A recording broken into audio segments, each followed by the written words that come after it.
So here's the thing I always tell my clients, if you don't set a boundary, someone else will. If you don't put yourself first, then you lose. You lose the end game.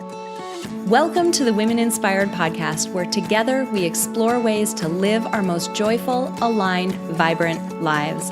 On this podcast, we draw inspiration from the lessons embedded in other women's stories, and we use them to catalyze our own growth and success. And we explore concepts and techniques from the fields of psychology and design thinking that can help us thrive and make the most of the one and only life we're ever going to have. My name is April Seifert. I'm a psychologist, an entrepreneur, and a self-proclaimed life experience junkie, and I'm your host and friend along this journey. This podcast is supported by Modern Well, a woman-centered co-opportunity workspace in Minneapolis, Minnesota. Friend, it is time to start living vibrantly, by design and with intention. Here we go. Hey everybody, welcome back to the Women Inspired Podcast. My name is April Seifert and I'm your host. And today you are going to meet the wonderful Monica Zimmerman. She is a coach that helps people step into their greatness, but above all, she helps people set boundaries for their own success. And we get into such a good conversation around how that happens, and not just, how to set a boundary, but the precursors to it. So we get into this amazing conversation about self-awareness and the importance of being aware of what your actual limits are and where those boundaries need to be.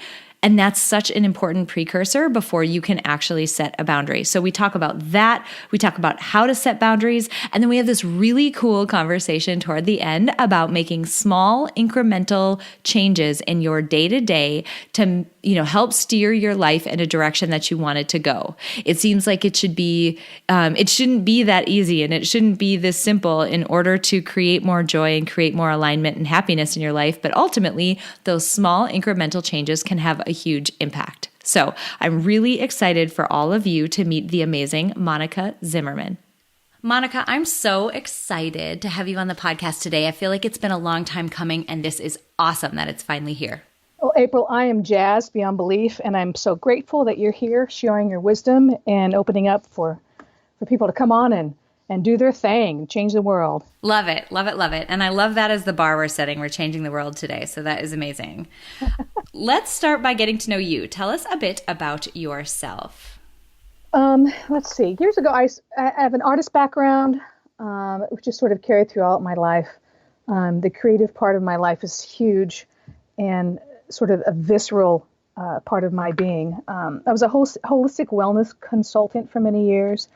I was a midwife and lactation consultant for about 16 years. I did a lot of home births. It was amazing and life-changing for sure. I also intertwined that with corporate management. About 20 years of that stint. So I got to see what a corporation looks like from the inside out, and how emotional leadership plays its part in creating a company culture. And I started coaching. That is like quite the windy path already. I just have to call out. And the reason why I want to call that out is once in a while, it's really easy to look at people's journey, and, we'll get to where you're at today in just a moment. But it's easy to look at people's journey and assume that it's been a nice, perfect, straight line. And this piece of your journey so far is testament to that it can take some turns, it can take some twists, you can reinvent yourself. And I just had to call that out because it's something that I think we forget sometimes when we're on our own little roller coaster of a journey through either career or life or whatever. We forget that it can take so many twists and turns. So I just had to call that out because I just love how you went from artist to lactation consultant to working in a corporation. That's wonderful. Okay, sorry. So I'll stop interrupting. No Keep going. So the thing is, sometimes life takes a twist and turn. We know this. However, there's a theme that's consistent. That hasn't drifted from my core, which is a service.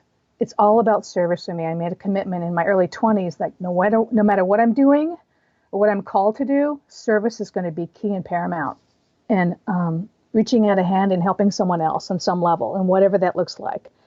And in each point of me moving to the next sort of apex of what I'm doing in my career and life path, that's always been a constant. it's interesting growing up in a home that there was not a lot of compassion and empathy. And as a highly sensitive person who's an extrovert, as a child, that's super needed. It's a super need of mine that wasn't really met. But I find that being seen and heard was something I needed as a child. And I oftentimes use that as a superpower with the people that I coach and that I'm speaking to, is I have the ability to really see them and hear them. And that was mirrored in working as a midwife. And I don't know if you've had children or someone who's pregnant individual, but they have a superpower that during that pregnancy where they have their BS meter is high. And it taught me a lot. It taught me about humility and listening and paying attention to the details. Yeah, definitely. I can completely relate to that. So I've had two kids. One is just over 3 and one is 7 months. So one is almost brand new.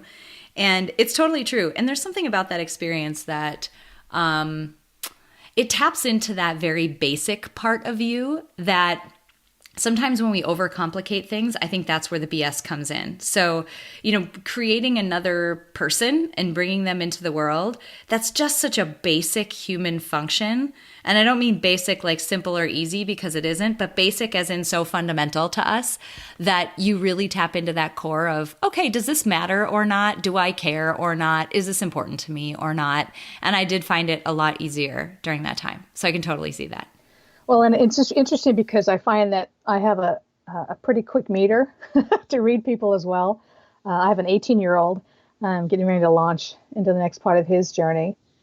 And I think, too, being highly sensitive. So it all sort of culminated into my coaching and speaking career. And I've sort of done that under the radar for the last 30-some years. And I'm just now stepping into that part of my greatness. Of offering that and my insights for impact and really trying to help people with finding their boundaries for success. That's so interesting. Okay, so tell us a little bit more about what it is you do, because I'm really excited to dive into this notion of boundaries because it's something that it's so hard for people to do. So tell us a bit about what you do and let's dive in there. So I typically work with women aged 30 to 60, and I'm finding that highly sensitive men are knocking at my door. So let's do it. Let's do it. Let's create some boundaries. It's tough because as females, women's enculturated in our system, we're not taught to take care of ourselves. We're not taught to embrace our power. And there's been a lot of power shaming. So creating a boundary elicits your power and it enacts your power and self-empowerment. And so those two things, there's a relearning curve that needs to happen. So I create a space for women to find their boundaries and what's their tolerant level and what does a limit look like, and what are the things that involve with why do we not set boundaries? Fear of rejection, fear of confrontation, guilt, and it's something that we're not taught as females growing up.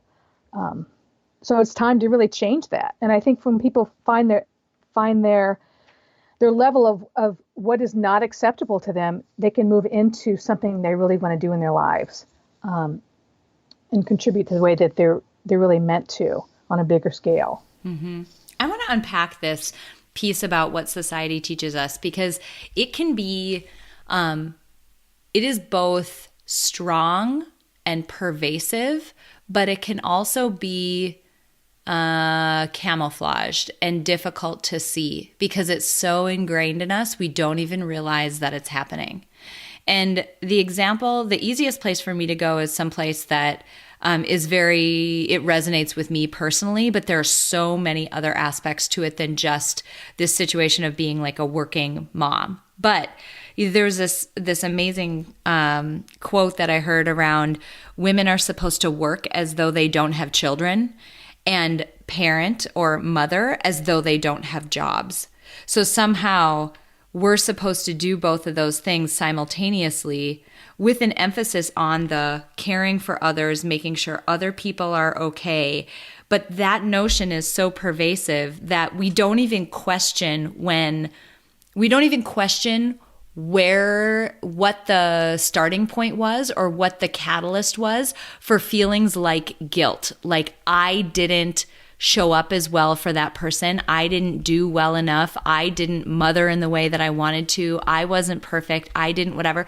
And those feelings of guilt crop up. We don't even, and when I mentioned that it's so difficult to point out sometimes, we don't even realize that training around what we should and shouldn't be like and the things that we're supposed to do, we don't even realize that that's what's causing those feelings.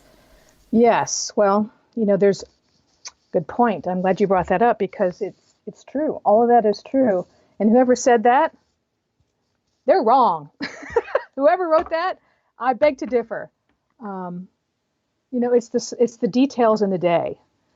Every moment changes, especially when you're home with your kids and then you're in work and the two different environments. Oftentimes I found myself thinking of my kid at home and what he's doing when I was at work and vice versa. So it's hard to separate. Mm-hmm. And I don't think you have to separate. I think you can be inclusive. I have this thing where I tell my clients there's a pause clause that you can enact this anytime you want. And working with families at birth, especially, I started as a doula early on in my career, and I was an on-call doula in Cleveland Clinic, one of their first programs, and we would go as needed. And we would call, and the families were about probably 7 to 10 centimeters, which means they're almost ready to push. That's when they would call the doula to come in, which is more like a liaison. And I would say, there's a pause clause. If it's not life or death, you have 5 minutes to make your decision to get together as a team. And I say this for women that work in the out of the home and into the home. You have that pause clause to take a breath. What's the best choice I can make in the next 5 minutes? Because it changes by the minute. Mm. So I think if we set up some guidelines for ourselves and what's best for our families, mm-hmm. and not look outside of ourselves for the answers. It goes back to women's wisdom, and we there's an internal knowing that we know, and we've been power shamed for a long time. I've been working with the divine feminine and the divine masculine recently, and I noticed that the divine masculine, their hearts have been shamed, and it's hard to see that when the behavior is so not supportive of women or in business and or in families. But if we take a deeper look of what's really going on, I think we can make some changes in terms of changing the culture that we live in. And again, the pause clause, make a decision in the next 5 minutes for your family, for yourself and your family, because that's really what counts at that time. Doesn't matter if you're at work or at home. And those things I really stress with my clients is you have the power to choose. Mm-hmm. Yeah. So I want to go back to this notion of, I love this notion of boundaries for success. How does somebody know, that this is actually an issue? Like, what are things that come up that should be signals to us that wow, I need to put some boundaries in place? Like, how do we recognize that this is even something that we need to worry about? Well, there's a physical, emotional, and spiritual and mental boundaries. What doesn't feel right? Are you starting to feel anxious, overwhelmed, pissed off? Like, what's going on internally that are your triggers in terms of this is a not okay situation? You're having a conversation with a coworker and they make a comment that's not supportive or is inappropriate. What do? You start having those feelings. So it starts with self-awareness of what does it feel like? Can you name the emotion that's happening? Can you, are you able to address it at that moment? Do you need to come back and revisit it once you get clear on what's really going on? But, self-awareness is the top thing that we work on. Because if you're not aware of your feelings or your resentments or whatever's going on, it's hard to really set a boundary or a limit around that. Totally. Can we actually pause there? Talk about that a little bit more, because self-awareness is one of those things. I have a very close friend and soon-to-be business partner who's also a psychologist, and both she and I have found with people we've worked with that self-awareness is one of those things where people believe they have it, but not very many people actually do. Like it's difficult for people to actually understand that an emotion is happening, name it, and understand the source of it. How do you work with people around self-awareness? Because it's such a critical piece. You're right. Like you can't do anything else until you understand the situation, which does require this notion of self-awareness. So the first thing is empathy. If you don't have empathy, you can't really have self-awareness. If you're not aware of anyone else around you, how can you be aware of yourself? So oftentimes will work with my client and say, I actually had a client, she was mid-management at a company, and she wanted to connect with her staff just want to be more open and more accessible. But she was an introvert, and really hard for her to break out of that, to even make eye contact. So we just started by small sort of exercises. Comment on their clothing. You like their shirt. You like their shoes. Just something to, you like their hair, how they're wearing their hair that day. Just something to bring positivity to the conversation. And then the next week, we did something deeper, like, how is it going today? And we did this exercise of trying to read the person from their body language and how they're responding. And for me, if I can be empathetic to someone else, if I can understand their feelings, I'm going to be able to recognize it in myself. So that's where we start. And oftentimes the people that don't have the self-awareness, oftentimes they don't have empathy towards others. So that's the key for me, is how do they respond to others' needs or others' emotions at the time. Interesting. And then I'm assuming that at some point that has to turn inward, and you have to use those skills to be able to analyze or understand what's happening, within your own self. Is that the case? Yeah, well, yeah, and it doesn't happen overnight. That's the thing. And oftentimes I go to these seminars where it's a weekend and done versus one and done, or an afternoon event at a company, or just for their management team and not the CEO's involvement. So it needs constant mentoring. I mean, I worked with this client for 3 months, and every week we checked in about what she did the past week, and it was super beneficial to have that consistency and mentorship. And again, I really, and it goes back to HR people. I mean, there's a whole nother path of how do you want to hire, and would you hire empathy over performance? What kind of culture do you want to create? I mean, there's so many rabbit holes you can go down with this conversation. But it really comes back to, for me, self-awareness and having empathy for others. And once you can sort of marry those two, it starts an inward journey of finding out what your limitations are, what's your tolerance level, and what's your consequences. One thing to set a boundary, but if people don't believe you, it's not going to really work. That's awesome. That's awesome. Yeah. I actually want to get to that in just a minute, because that's actually really unique and really interesting to think through.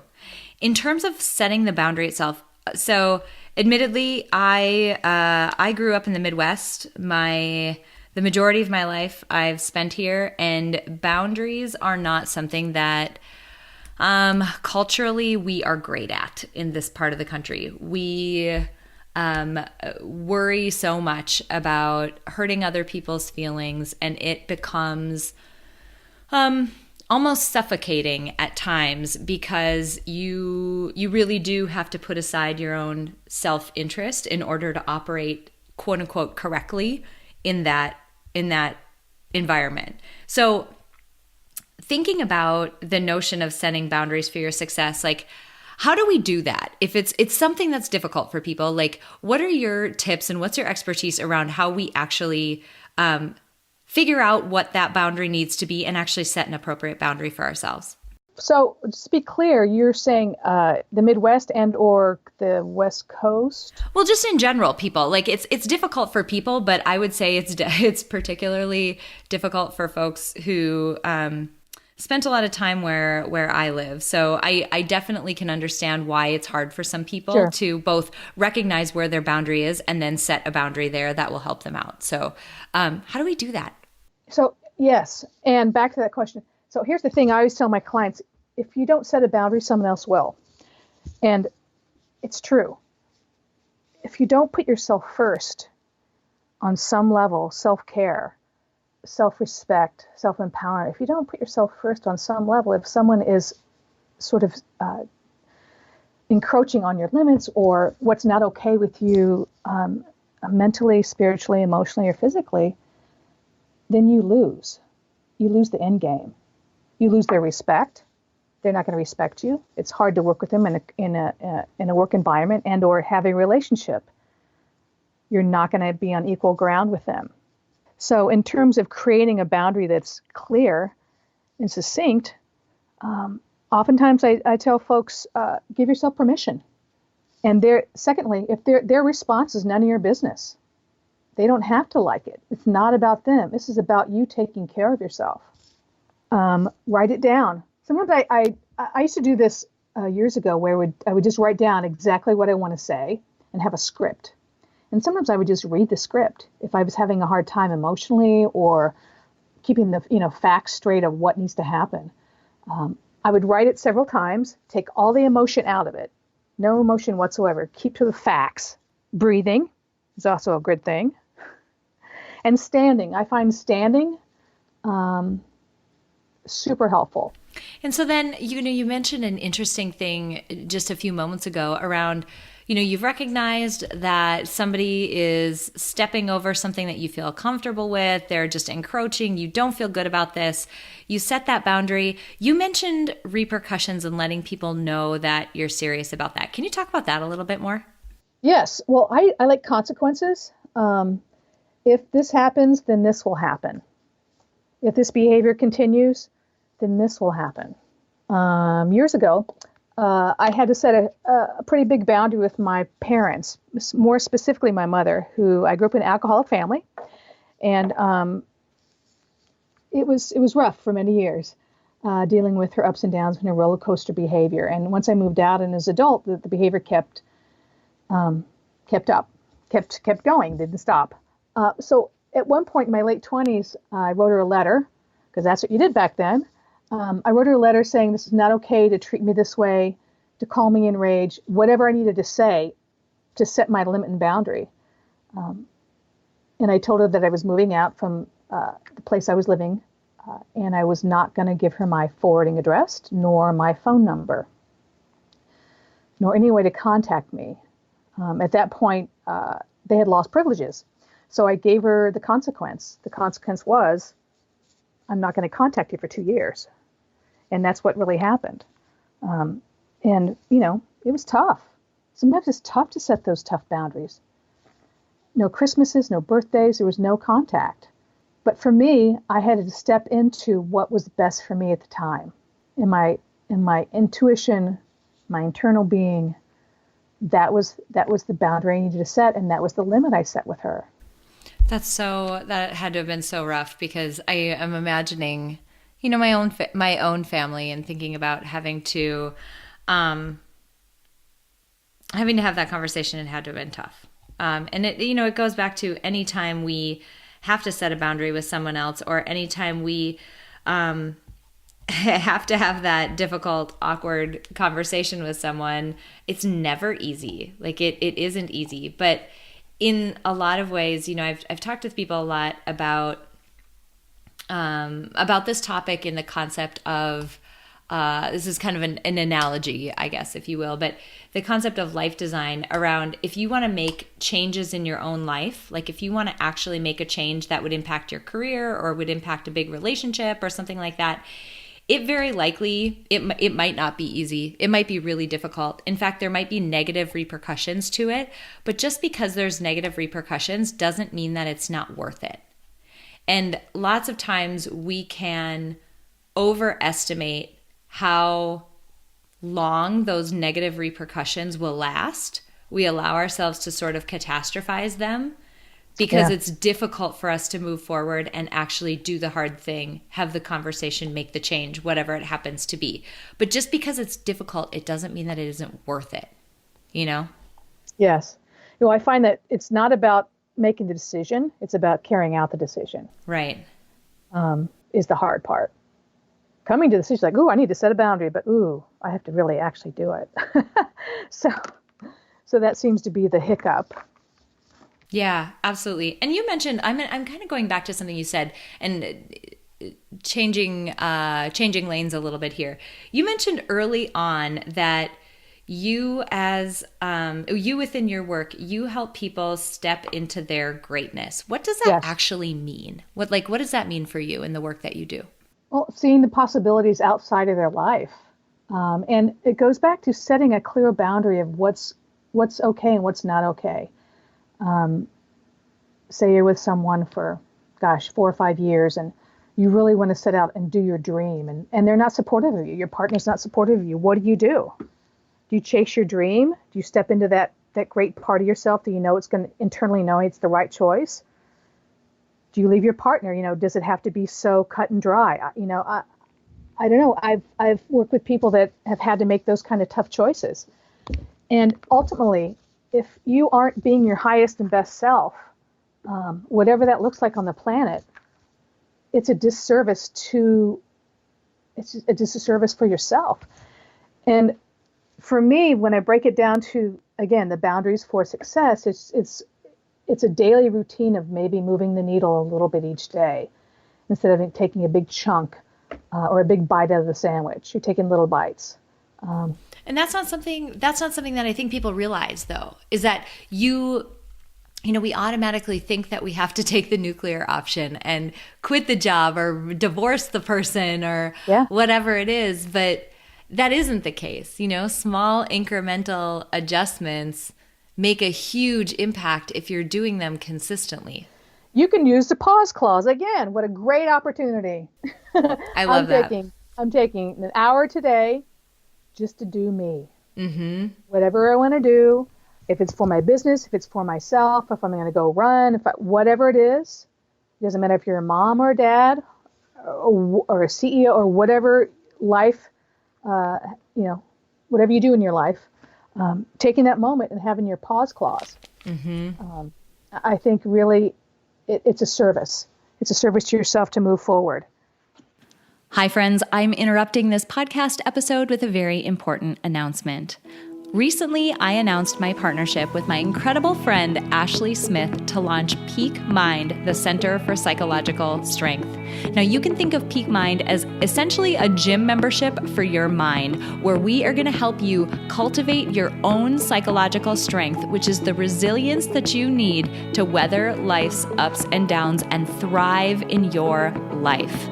Now, as an introduction to Peak Mind, and because we are so excited about this announcement, we're offering an absolutely free 4-part workshop series coming up at the end of April and the beginning of May. You can register for this 4-part workshop series at www.peakmindpsychology.com/webinar. We're going to be covering important topics like an introduction to psychological strength and why it's important, how to flourish and thrive in your life, Mindset 101, and creating a well-designed life. All things that are important for cultivating psychological strength. We're so excited to offer this to as many people as possible. So, as you peek at the dates and times, if there are certain workshops that you can't attend, register anyway. We're going to be sending out replays of all of them. We want as many people as possible to get this important information.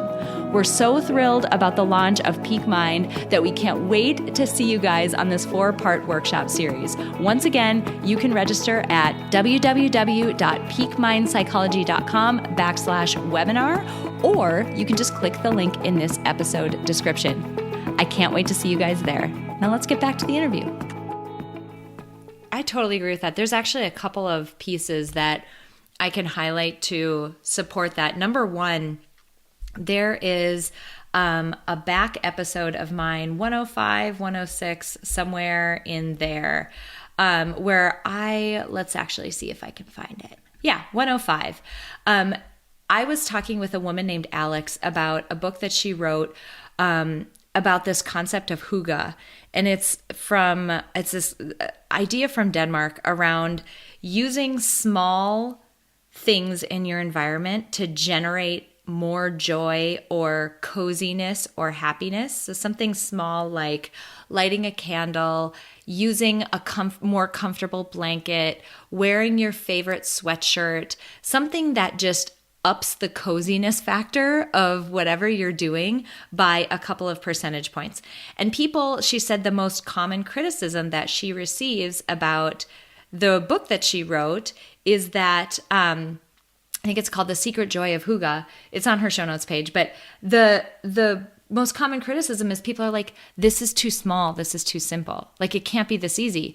But the point that she makes is that small incremental changes, small incremental things that make you slightly happier amount to a huge deal, which is why Denmark is one of the the happiest country on the planet when we survey people.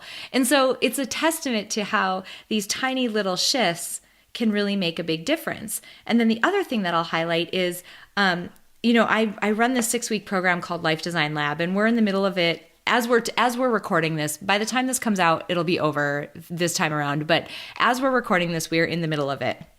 And one of the things that part of what you get with this program is that you sign up with for text messages from me. And I periodically, not super often, but periodically drop these text messages with directives or challenges or whatever to the people who are in this program.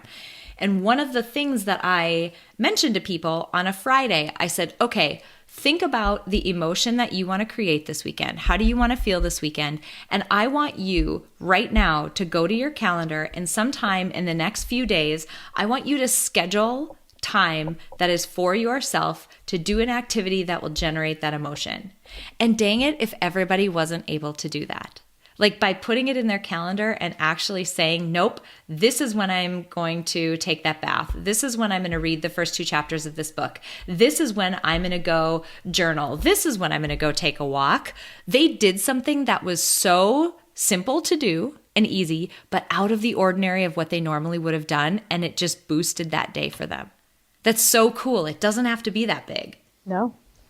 And it doesn't. And it's amazing because, we can complicate things just by going on social media. For me, it's like, oh my gosh, there's so many things to do. Oh my gosh. By having a day where you don't do any social media is primary for our family. We turn the internet off at 10 o'clock at night. We're done. My kid's not happy about it, but we're like, we're done now. We're shutting down. Just to give our body some rest from that constant go. Totally agree. So as you look at, your own journey, your own personal journey, we've talked about the twists and turns in it and all the amazing things that you've done. What is up next for you? Books, speaking. Yay! So, tell us a little bit. I have a couple of books in the works with Boundaries for Success, and I'm starting my speaking gig this spring at an event in Atlanta, and we're just moving up and upward and more and more. I love that so much. This is so cool. It's so fun to talk to somebody who, really does focus on some of those small incremental changes, and really I'm going to bring it back to us talking about self-awareness and getting to know yourself really well and understanding what your boundaries are. It's so critical and it's so important. When people want to connect with you and they want to get to know you a little bit more, where can people find you? Oh my goodness. Monica the Coach, Instagram, Monica the Coach, Facebook, LinkedIn, Monica the Coach. I love it. That makes it so easy to find you. That's wonderful. Right? I love it. That's perfect. Monica, this has been wonderful. Like I said, I feel like it's been decades coming because we've been connecting back and forth and scheduling and rescheduling and chasing each other around. So I'm so thrilled that we were able to make it happen. I really appreciate you being here, sharing your story, sharing your background and your expertise with us. Just thank you so much. I really appreciate you being here. Well, thank you so much for your time. I love your platform and what you're doing. All right, you guys, I really hope you enjoyed that interview with Monica Zimmerman. And I have to put a plug in because after we hung up, after we stopped recording, Monica mentioned that she was offering everyone who is listening to this a free 90-minute coaching session. So if you are at all interested in that, if you are interested in setting your own boundaries for your own success, please take her up on that offer. You can head over to monicathecoach.com, and that's where you can sign up. Just let her know that you heard about her on this podcast, and she will give you 90 minutes of her time for free. So nothing to lose there. All right, I want to talk about a couple of things. Number one, I want to talk about this notion of self-awareness that we hit on before. I mentioned that it's one of those things that people believe that they have, but actually very few people truly do. And there's a reason behind that. Our emotions and the causes of our emotional states are very complicated. We can hold, multiple emotions about a topic at the same time, and it gets to be complicated to figure out why it is that you might be feeling in a particular way. Why is it that that person bothers me so much? What is it about this that I don't like? I should, by all, objective standards, I should like it. Why don't I? And that can be really difficult. Or what is it about this that makes me not like it? Like, why isn't this working? Oh my gosh, this is crazy. It can be really difficult and complicated for so many different reasons. So that notion of self-awareness and really getting good at reading your own internal state and understanding the cause and effect of it is such an asset that you can give to yourself. And I love that Monica mentioned, start with empathy for other people, being able to understand them at an empathetic level.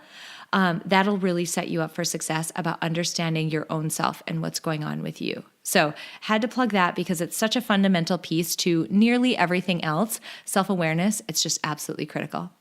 All right, number two, the other thing that I wanted to highlight was, we had that awesome conversation toward the end about these small changes you can make on a day-to-day basis to truly improve your life. I mentioned the episode that I did with Alex Amorotico about Hygge and her book, and, also some of the transformations and the changes that the folks within Life Design Lab are going through. And it's true, these tiny changes can add up to be a really big impact. So, the country of Denmark in particular is a great example of this. And I'm going back to the concept of Hygge again. But they make these tiny changes about, lighting a candle and using a cozy blanket and wearing your favorite sweater and gathering around a table with friends and being really present and intentional with that. And those things are not difficult to do. Like, you could make that happen. One of those things that I just named, you could make that happen probably in the next 6 hours if you wanted to. You could absolutely do it. So it seems like it should be more difficult than that. But ultimately, those tiny little changes and those tiny little shifts that you make, they add up to be so impactful. So what I would challenge you and urge you to do in the coming days is the same thing that I urge the Life Design Lab folks to do. Think about the emotional state that you want to have. What emotions do you want to feel? Is it freedom? Is it joy? Is it elation? Is it excitement? What is it? And then think about one activity that you can do for yourself that would cause that emotion, and then schedule it. Give yourself an hour or whatever it is, schedule it, put it on your calendar so that nothing else can interfere. Schedule it and do it in the next coming few days. It's not more complicated than that. Our lives are comprised of the thousands of tiny little decisions we make on a day-to-day basis, and we don't even realize we're making them. So make this one intentionally. Set yourself up to have the feeling that you want to feel by intentionally creating and doing an action that would put you in that feeling. All right, you guys, I hope you had an amazing week so far. I want to thank you so much for tuning in. You have no idea how much that means to me to have you here with me every single week. I so appreciate it. I can't even describe it. I can't wait for you guys to meet me back here next week. More amazing interviews to come. Before we close out today, I want to say thank you to my producer, Cameron Hill, and to my incredible sponsor, Modern Well. If you want to learn more about how you can reach your goals in a one-of-a-kind work-life community, visit www.modernwell.co. If you enjoyed this episode, please share it with someone else who might benefit from this inspiring message. And if you have a moment, click the link in the episode description to leave me a rating and a review on iTunes. It would mean so much to me. Finally, I want to remind you that it is absolutely possible to live a happy, fulfilling life, even in spite of all of the chaos and demands we all experience. Sign up at aprilseifert.com to gain access to tools that will help you do just that. I have carefully created and curated a set of tools that combine the powerful fields of psychology and design thinking to help you intentionally create a fulfilling, happy life you love. Thank you so much for joining me this week, and until next week, stay inspired.